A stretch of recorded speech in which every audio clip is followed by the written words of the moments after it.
Well, ever wonder why you and your husband can work out for the same amount of time and yet not see the same results? Well, there is a good reason for that. And our fitness expert, Wes Cole, joins us this morning with the answer. It's just not fair. It isn't fair, is it? Well, you guys get everything.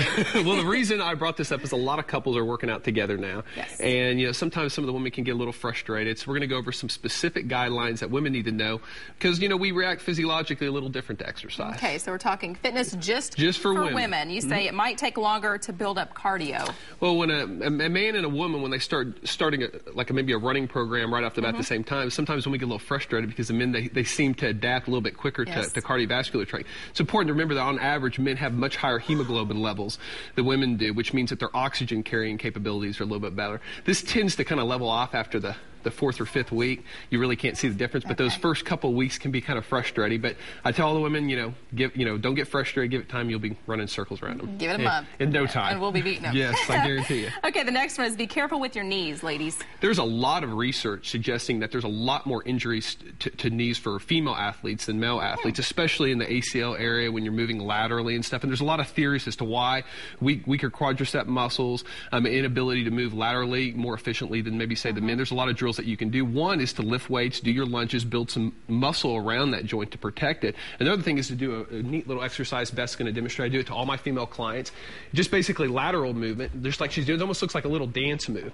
And then she breaks out to 45 degrees. There's a lot of research suggesting that oftentimes women, their nervous system is a little bit more inefficient moving laterally, which can cause a lot of knee issues. If you're a female and you play tennis, if you do soccer or basketball, this exercise, doing these plyometric type of drills is very crucial for maintaining kind of knee health. And, for all the ladies out there, thank you, Beth. Just be real careful. Okay. All right. And the next one is don't fear getting stronger. I know a lot of people don't want to get, buff. Yeah, you don't want to get buff. Adds weight. Yeah, definitely. Well, the thing about it is this is kind of a myth that keeps a lot of women out of the weight room. They really think that if they lift weights 2 or 3 times a week, they're going to have huge arms. The thing about it is even you, Dina, you can get in the gym and you can lift 4 hours a day and you're not going to have the big goods because you just don't have the testosterone levels. Right. And you also have to remember too that oftentimes women, they tend to stick to the higher rep weight training programs, lifting very light, or they just do nothing but cardio, which is definitely better than nothing. The problem is, though, is that's not going to do anything to build strength, and most importantly, lifting very light weight is going to do very little to build bone density. As you know, as women get older, osteoporosis is kind of a big issue. So if you really want to develop bone density,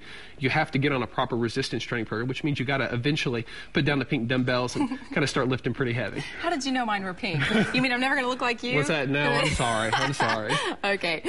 Now time to answer a question from one of our viewers. This question comes from Janelle. I've heard that a sneaky way to get more exercise is to park far away or to take the stairs. Will this really make a difference in weight loss? Well, it does, but I actually, a couple of years ago, I used to give this advice a lot, but I trained a Tulsa police officer, and he told me not to stop saying that, stop giving that advice. In the summer, it's important I don't want to scare any of the women, but it's important for women to realize that that crime goes up a little bit. Yes. And parking very far away into a shopping center that you don't know about, the extra 40 or 50 calories that you're going to burn going there and back, it's just really not worth it. And also remember, too, that stairwells are just absolutely horrific places for women to go if they're not familiar with the building. There's something about the structure of the stairwell where you can yell and no one can really hear you.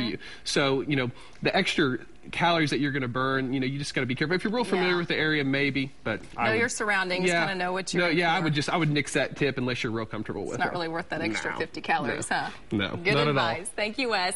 If you have a question that you would like Wes to answer, just go to the weekend morning section of our website, kjrh.com. Click on the habitual health link, or you can give Wes a call, 749-0960, or visit his gym on 46th, just east of Sheridan.